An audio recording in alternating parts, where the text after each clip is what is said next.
It's another Monday, which means it's time for yet another solo challenge in Pokemon Yellow. Today we are taking a look at Caterpie. I'm going to go ahead and upfront say that so far we've done the 3 starters, but this is going to be our very first episode where things are extremely different. Because I'm not changing the rule set, right? All the rules that I follow are still in the description. I will be still following them to an exact T. That part is not really a concern for this video. But one of the big things that you're going to notice here is the issue that is on the right-hand side of the screen. Caterpie's move pool. Now, with Pokemon that we've already played with, like Charmander, Squirtle, Bulbasaur, they had a wide variety of moves that we could use to go up against our opponents. It wasn't always easy, but we had variety and we had the ability to make it through. You're going to see another huge part of the problem right here in this battle against our rival. Because Caterpie is not particularly strong, and so we lose the first fight. I could have sat there and tried to RNG it and just reset and reset and reset. I don't think it really matters. I unfortunately don't think that it really helps to try and go through that fight. That being said, it does mean that we start the video with already a large lack of experience. Eevee, or really just the trainer, the rival's Pokemon, always kind of gives you a good set of experience to begin with. When you have a starter on your team, they always level up instantly on that first victory. But other Pokemon, sometimes they just get close. I'm pretty sure Caterpie would not level up with that fight, but would get very close. It does mean that we're going to have to do a lot of this. What you're seeing is going back and healing and training. I haven't even gone and done the first real task in the game, which is to go get Oak's parcel at the mart. I'm already training. Like, I've already started that part. I'm already starting the grind mindset because I know that with that move pool of just 2 moves, Tackle and String Shot, this is a very, very different challenge than we've had from the last 3 weeks. A large part of that comes down to leveling up.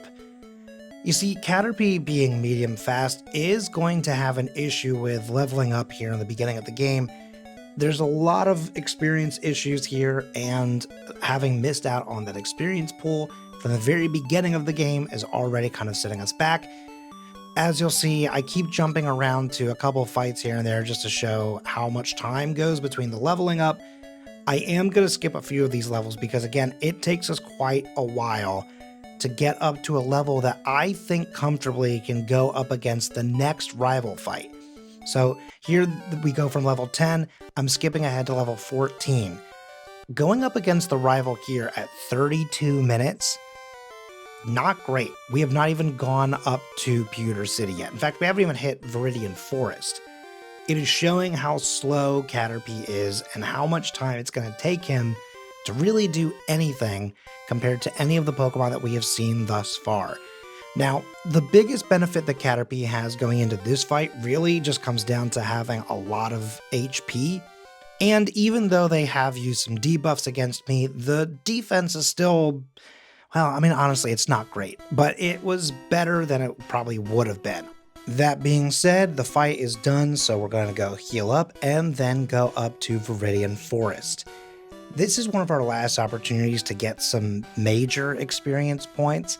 Leveling up against wild Pokemon is very difficult, especially at this stage, now that we're considerably higher in level than we were just a few minutes ago that we were discussing. Caterpie is going to need all the experience that he's going to be able to get his hands on in order to stand a chance against Brock. Not to wax poetic on the move pool, but again, I want to point out that we only have Tackle as an offensive move and String Shot in a debuff situation, but speed is not really the main concern against Brock. The big thing is our attack power versus his defense, plus the fact that he is a rock gym leader. He can withstand normal attacks at a much better way and rate than the bug trainers here in Viridian Forest.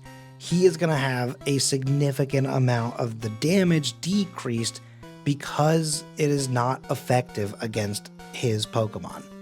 And so we're going to take every last opportunity that we can to get the experience that we need. We're going to go up against every bug trainer like I mentioned, and this is the last one in Viridian Forest. Now, I want to bring this to your attention simply because of a couple factors. We are exiting the forest at level 16 at 36 minutes. We heal up and we go to the gym, and I just want to sort of do a precursory glance. Now, Diglett is not an issue. I feel pretty confident in that, but I know that defensively it's not going great. So what I'm looking at here is, as I kind of do a little bit of reconnaissance, I just use String Shot just to see how quickly Sandshrew can take us down. And at level 9 for Sandshrew, he is kind of able to just really whittle Caterpie down very quickly. So we start doing blackout training. I'm going to skip a bunch of that because, as you can see, the time jump is significant. Finally, at level 19, that is where I finally feel confident that we will level up to level 20 and that we can then go up against Brock. Level 20 Caterpie, 53 minutes in, is pretty rough. And so let's hope that this fight is not as rough as I'm expecting. Oh, wait a minute. Take a look at that HP. I have made a blunder. I did not heal. I did not reset anything. I should have made sure to get all my PP back, my HP back, and I didn't. So let's take this first fight just as kind of gathering reconnaissance, just sort of getting our intel together, because already it is rougher than I was expecting. Level 20, going up against Onix. Yes, I didn't heal, but we're going up against Onix now with 6 HP, and I black out. So we'll just come back and do it again fully healed. The only problem is that he does it again. And then he does it again. Now, we're getting close, right? His HP is getting very near the end, frequently in the red, but he does it again. And then he does it again. Oh my god, and he does it again. This time I barely got him into yellow. He does it once more. Oh boy, so 7 times in a row, he has defeated me. It's enough times that I just keep doing blackout training instead of reset, just because I kind of want to see if it's not good enough, will I at least level up from fighting the Geodude over and over again? We are now finally level 21. We go up against Geodude, he goes down, we are at about half health. So that's a better sign than the level 20 fights have been going. That being said, it takes a long time to whittle Onix down, and if he keeps using Bind, we're going to have a lot of troubles. Bind is a move that, in Generation 1, you don't get to attack if they get that move off. It's just like Wrap. We've mentioned it in a previous video when talking about the Wrapping Lass. But here, Bind is a really big issue.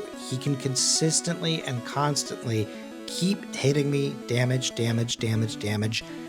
So getting me down to 4 and then him using Bide is weird, because he could just tackle me, he could just bind me, and I'd be done for.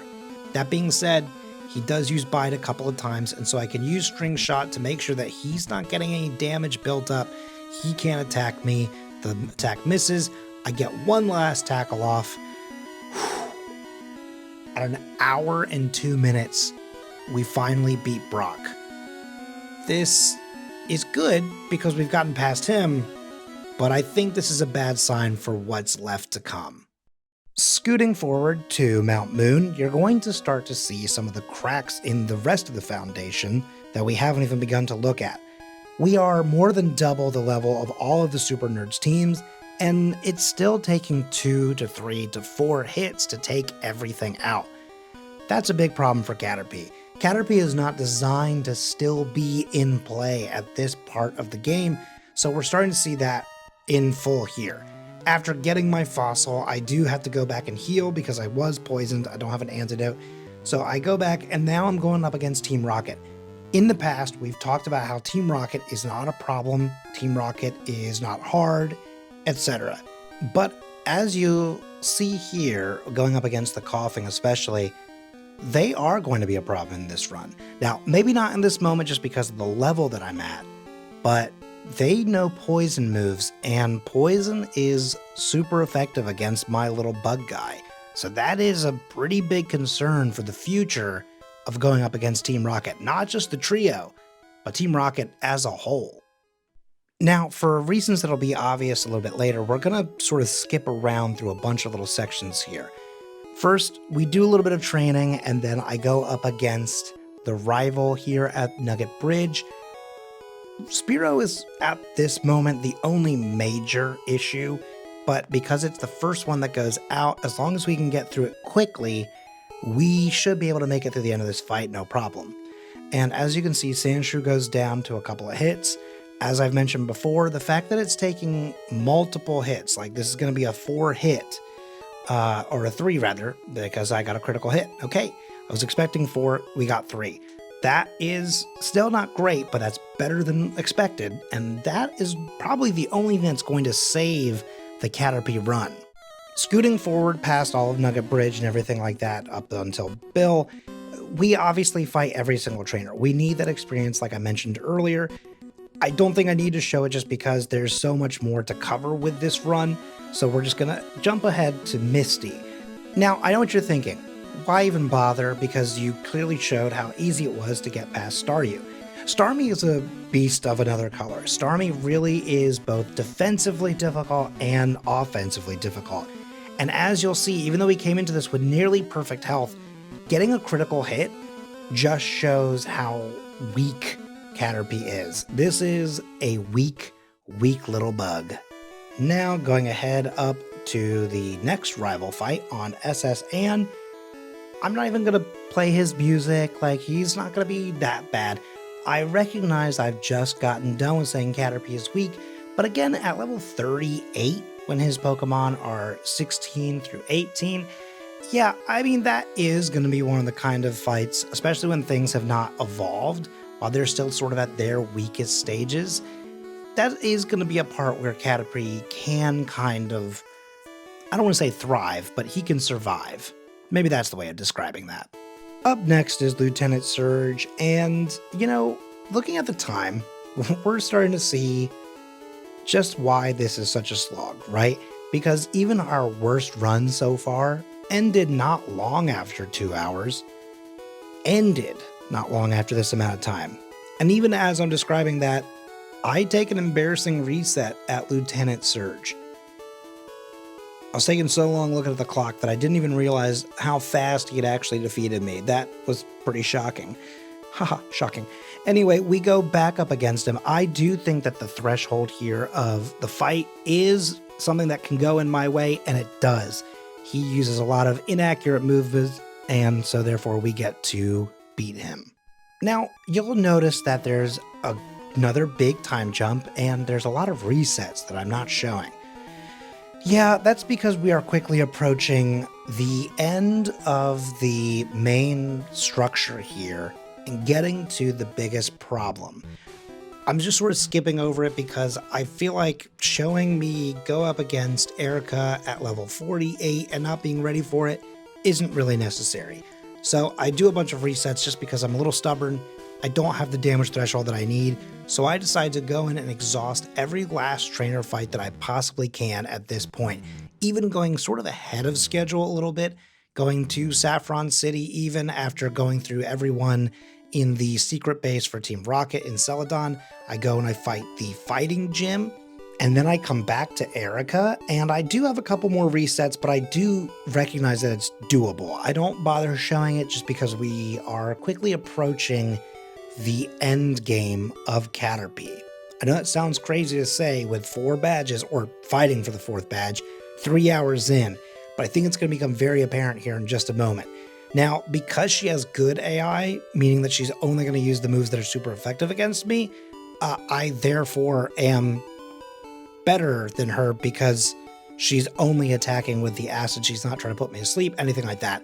So that does mean that by tanking a few of those hits and being at level 53, it's pretty much the only way that we can defeat Erica there and move on, finally to go back to Lavender Town now that we have the Sylph Scope, now that we have the 4th badge, we've got some boosts, we've got everything that we possibly can. This should mean that we are in the clear.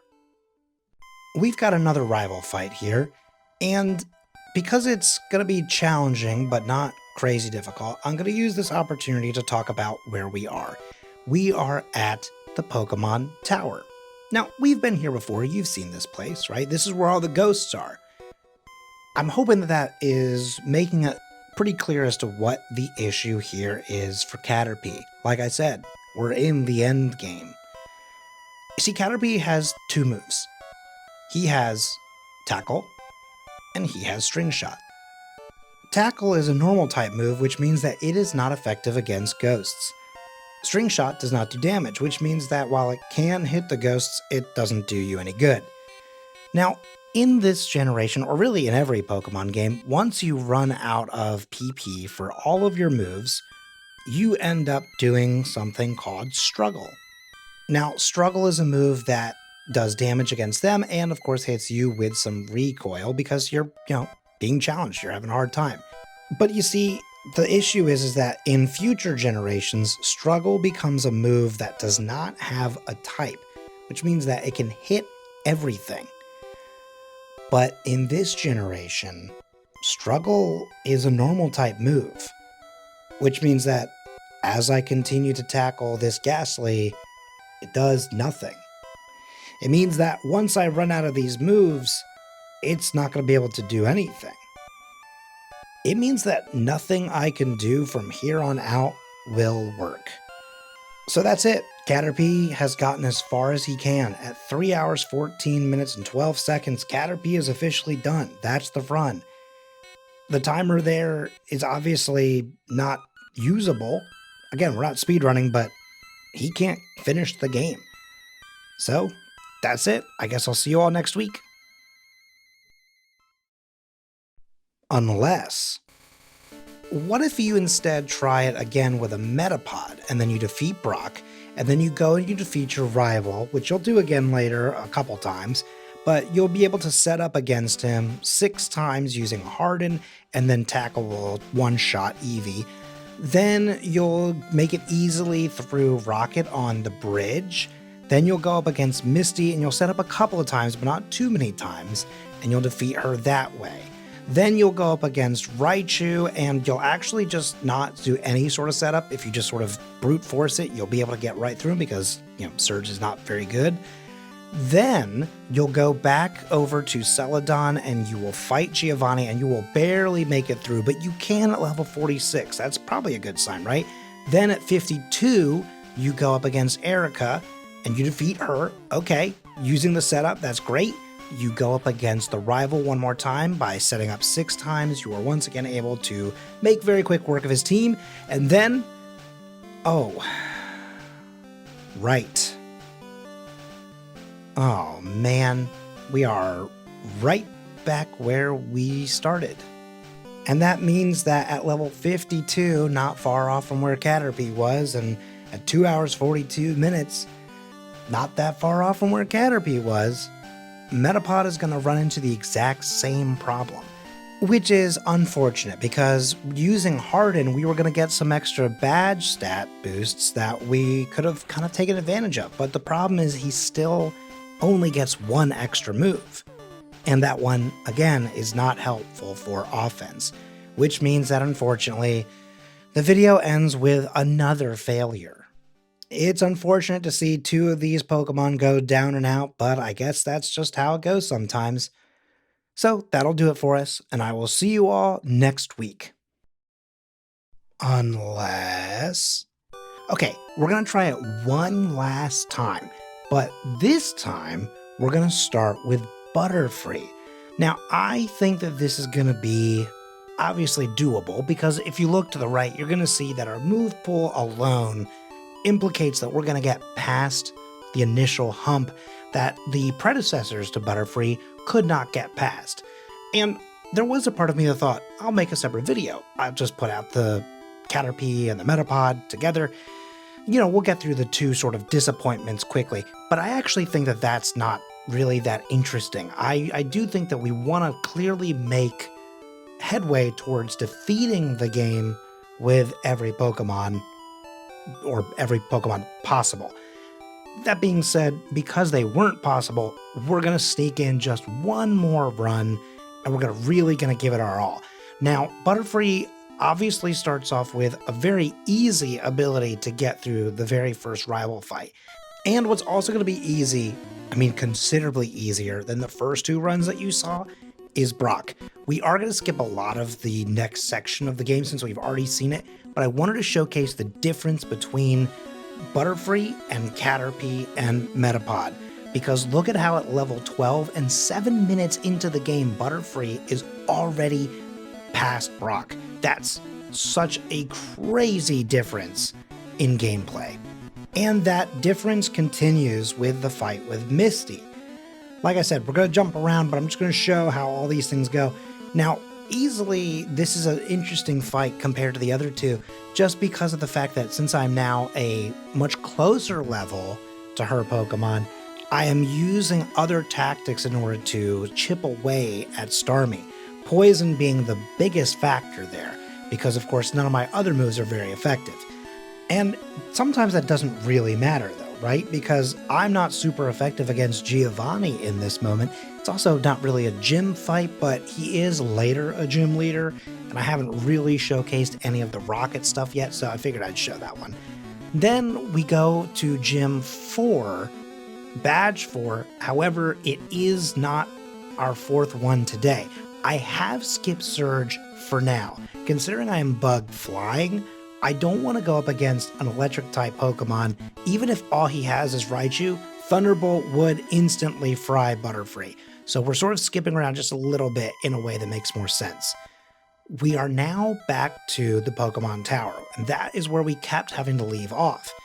This is going to be the moment of truth, the moment where you finally see what it's like for anything of the Caterpie line to finally make it past that barrier of entry. So, we fight through the rival, no big deal, and then we go up against Ghastly, and look at that confusion and Psychic and Psywave, and all of those moves are super effective against these Pokemon because they are also part poison. So we have a major advantage. Not only can we now hit, but we are now super effective, which means that getting through this tower is no problem at all. Case in point, Team Rocket Trio, once again, very easy to beat.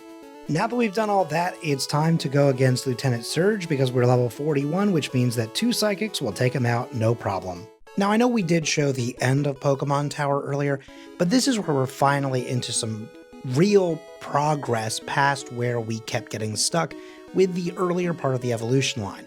We are now on to Koga's gym, which can frequently be pretty problematic. Having 4 Pokemon all at fairly high levels, I mean, and they get higher and higher, but really the big thing here is that because of the poison typing, yeah, Butterfree just kind of cruises right through those first 3 Venonats. Venomoth is tough to take down, but fairly easy in the long scheme of things. And speaking of Butterfree and Venomoth, one of my favorite little things about the designs of Pokemon, and a lot of people have talked about this over the years, I mean, this has been a long-standing theory, but when you really look at them, I do believe that Venomoth and Butterfree were supposed to be flip-flopped, because when you look at them, Butterfree has way more in common with the design of Venonat than he does with Caterpie and Metapod. But that's just how a lot of people feel about it. If you agree with that, let me know in the comments. I would love to know your take on the bug debacle. Next, we finally make our move towards Sylph Company. This is kind of a necessary thing. We've picked up Swift, and that's going to be a big move for a little bit here. I do think it probably will take us through the Elite Four, but we come upstairs to the 10th floor first to get a rare candy. Then we're going to fight a couple random trainers here. Some of them really are just people that we're going to need to fight in order to progress the story forward, like this guy who's always in front of the card key. Then we make our way towards the rival. This is the first time we've seen him in quite a bit, and usually we've been fairly over-leveled, so let's see how this one goes. In this one, we are starting only 11 levels up. However, one of the biggest problems here is Poison Sting. Poison Sting is constantly an issue when it comes to Sandslash. Even though he doesn't have his most powerful move just yet, he can still be really annoying to start off.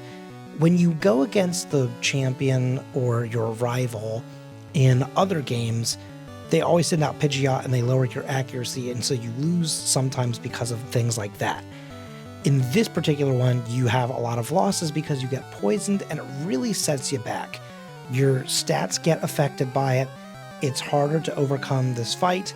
So I do come back after leveling up just a little bit more. I do fight a couple more people and then I use a couple rare candies, and we're going to attempt this for a second time. Now at level 52, we are considerably higher in level, and I'm really hoping to get through this with minimal damage from other people. The poison, of course, still is something that hits, and I had sleep powder on my moveset, but I never used it until this fight. It feels a little cheap. I don't necessarily love doing sleep tactics, but hey, sometimes you do what you gotta do to win. Here we then move on to the Rocket Trio. As always, they are not very good, and especially now that we have a Pokemon that has something like Psychic, we make very quick work of them, right? When we had Caterpie and Metapod who only had Tackle, they were kind of a challenge, but now that we have fully evolved and hit our peak form with Butterfree, they are not that difficult at all. So we're going to go up against Giovanni. This is the second to last time that we will fight him. Of course, the next time we see him will be as a gym leader, where he definitely gets harder and harder and harder. In this fight, though, none of his people really have anything that's really all that devastating for Butterfree, so we defeat him in the first try. Now we're going to move to the gym here in Saffron City.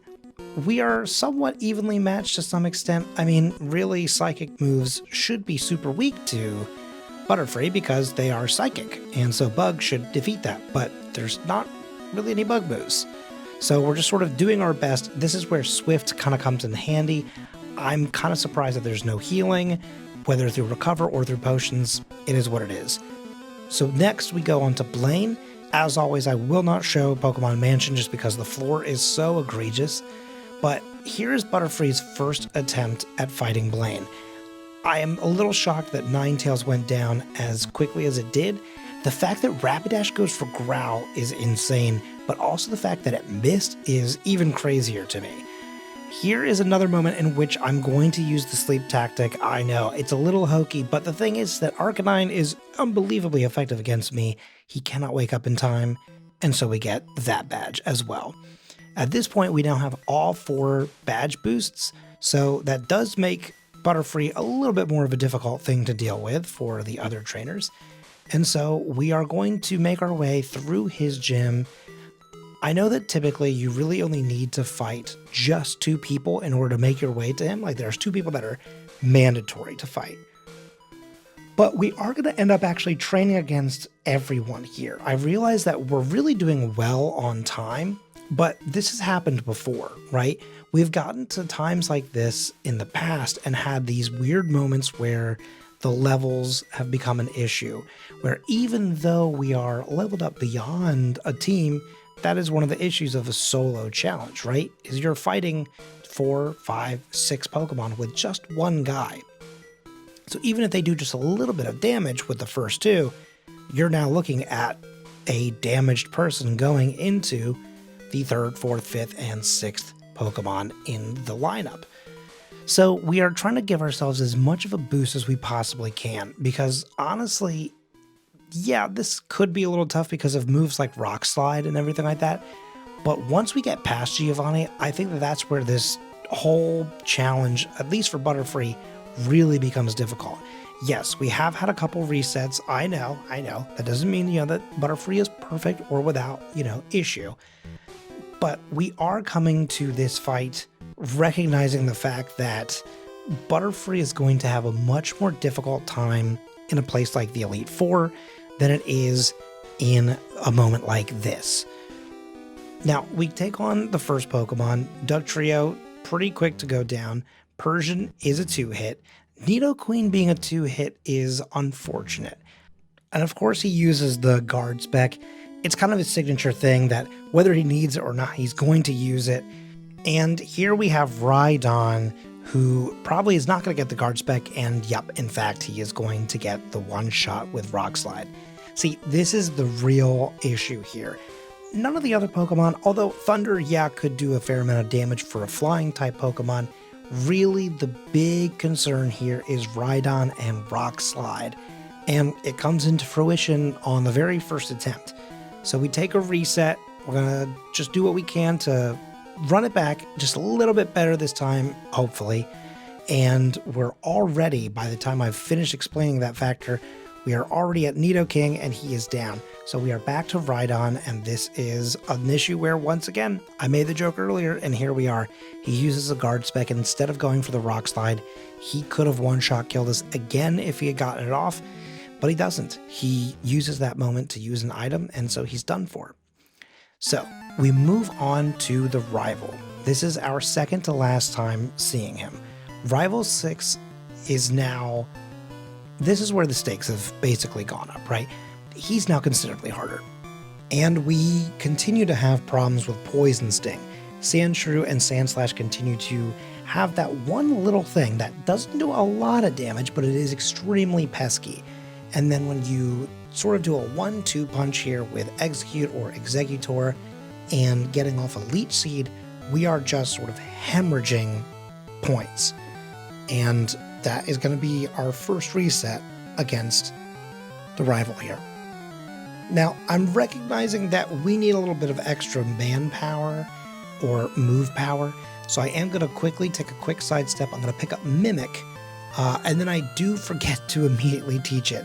So I go into the fight once again, still without the move Mimic. But it is now in my pack, so at the very least we have that. The question is will it really make a difference? Can I get anything going here? It's interesting that we both go for the poison move at the exact same time. Interesting, yes. Disappointing and frustrating, absolutely. Because it's just one of those things where, man, you get past the Sandslash and you think you're done with it, and then you get that 1-2 punch with the Execute anyway, because it can still also poison you. Oh boy, okay.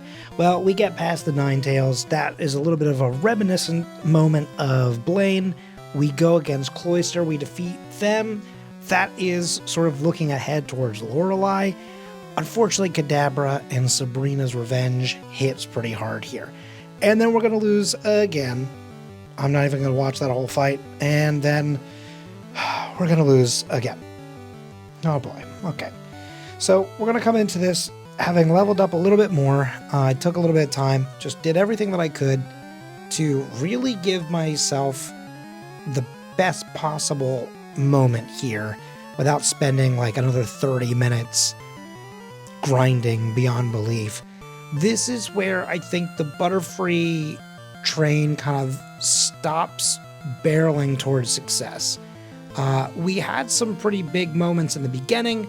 The medium fast situation was both a curse and a blessing. I mean, I guess it's never really a blessing, really, but the medium fast hits us pretty bad.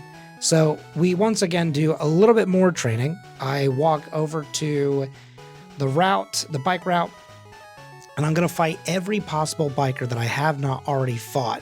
I kind of went through this area with minimal fights earlier. I'm just going to get us up to level 62 in a moment here. The big problem, of course, is that not everyone here has a great experience yield, and I have not yet memorized who has the best fights.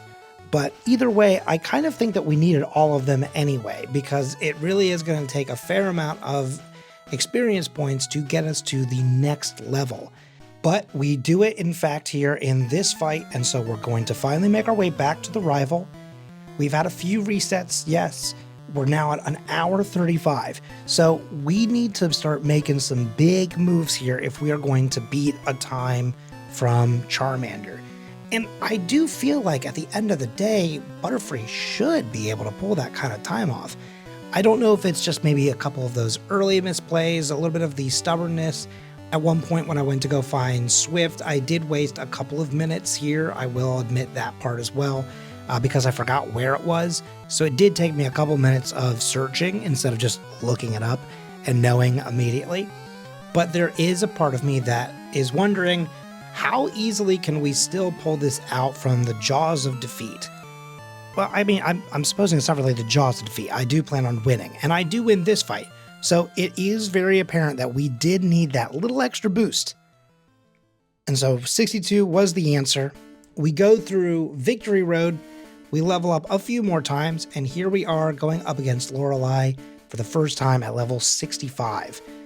As I was sort of guessing earlier about some of my misplays and sort of lightly foreshadowing it, we are not going to beat the Charmander time.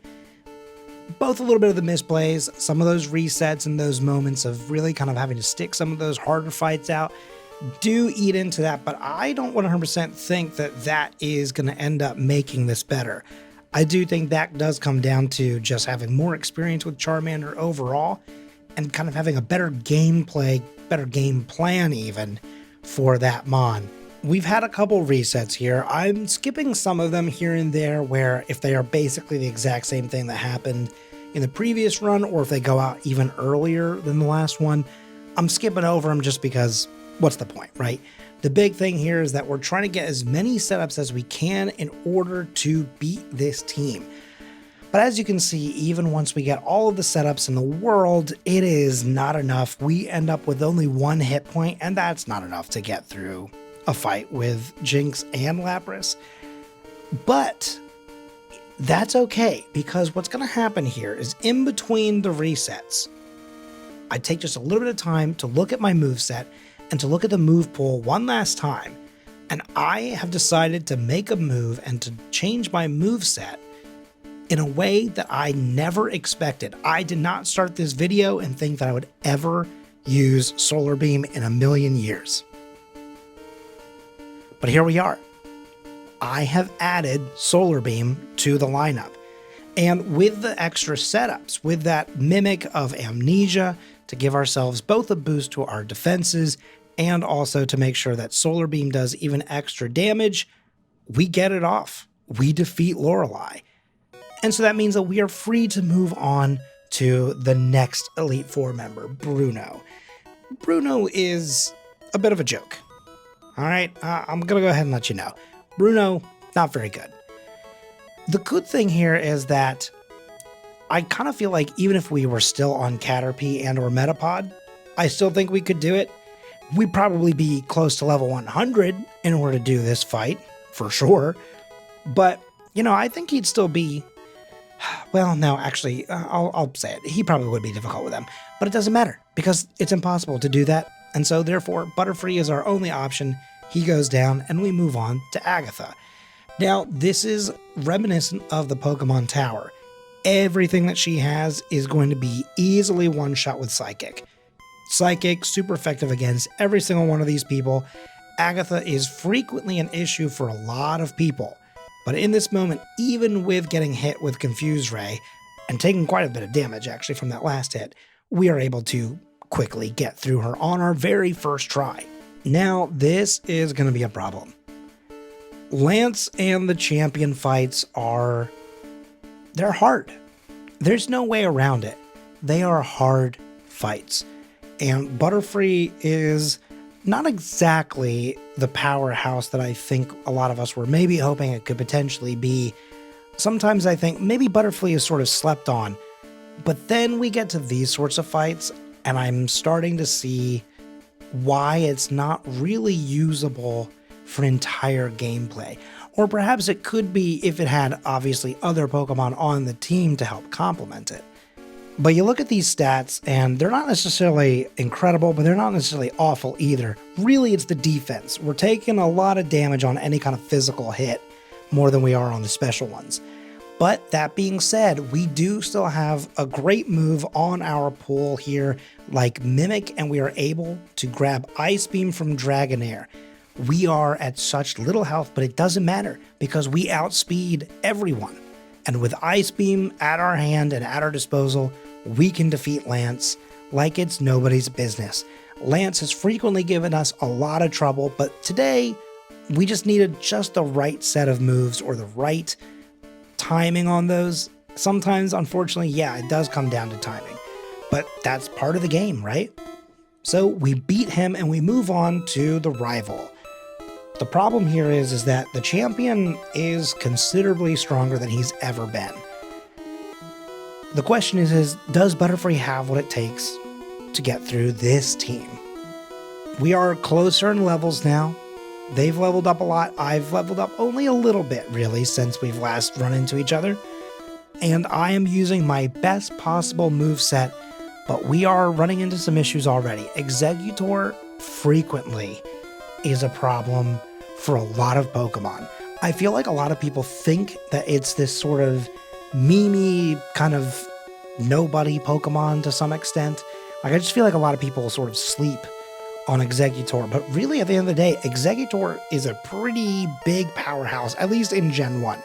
You see, I know, just looking at what his moves look like and what his leveling and everything like that would be, I don't think he would be a great Pokemon for a solo challenge, but I do think that if you've got an Exeggutor on your team, in like a team scenario, the way that the champion battle has him, really he carries a hefty amount of weight and can really get a lot done just against, you know, especially a solo Pokemon challenge.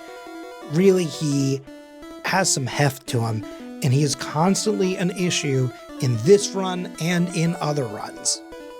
Now we've done a bunch more resets. We are now on our 19th reset, and we're going up against the champion. There is less than 4 minutes until we hit the 2-hour mark. Not really where I wanted Butterfree to be. As I've said, both in this video and in previous ones, not really trying to do speed runs, just trying to give it my best attempt for myself, my personal bests. But I'm looking at this and thinking, surely Butterfree should be an under 2-hour win, right? The issue here, though, is just the champion. We've had so many resets, this could be what sets us behind. We don't really have anything that's very good against this Exeggutor, and like I said, Exeggutor can really basically be the thing that runs this fight through. Now, we get to the Cloister with not nearly enough health. Don't know really why I went for the Solar Beam. I guess I was just kind of thinking, well, if anything's going to hit him, hopefully it'll be this. Psychic and everything like that really wouldn't one-shot him, so just kind of took a swing for the fence. We're now on our 20th reset. This is a lot. This is a lot of resets. A lot more than I really would love to see in any kind of solo challenge, no matter how good or bad the Pokemon. This is kind of giving me a lot of signs of misplays and missed opportunities. Also, of course, a little bit of RNG. We're having a lot of moments like this where we do randomly get slept, and it's just sort of a moment where I go, why? Like, what's the reason, you know? But this time around, I did make a decision to use Mimic to take a move that I wasn't expecting to use, which is Recover. And I do think that this was the right move here because we can't use items in battle, but we can use moves. And considering we keep ending up in situations where we're not having enough health to get through everyone, this is the thing that we can do to set up. Because we don't have anything like Harden or Amnesia in this final fight, all we really have an opportunity with is just to brute force our way through and hope that we have enough health. So Recover is going to set us up perfectly. We are now on Jolteon and we get the final hit. And look at that. 1 hour, 58 minutes, 32 seconds. Wow. This whole thing was not really what I was expecting. I mean, I obviously knew that Caterpie and Metapod were going to be impossible, and that they weren't going to make it through, but I kind of was expecting Butterfree to be, I think, let's say 20 minutes faster. Now, is this just a ploy to get to once again say, oh, I'm going to have to come back and look at this Pokemon again? Basically just giving myself an excuse to, even after I beat the challenge of doing all 151 Pokemon in Pokemon Yellow, and just coming back and playing it even more? Who's to say? I'll never tell. But I will say, I would love to keep playing this game forever and ever and ever. But that's going to do it for Butterfree and for Caterpie and Metapod. The other two did not make it, but Butterfree does at 1 hour, 58 minutes, and 32 seconds, and at level 69. We did 3 Pokemon today, and so I think that's good enough for today. I will see you all next time.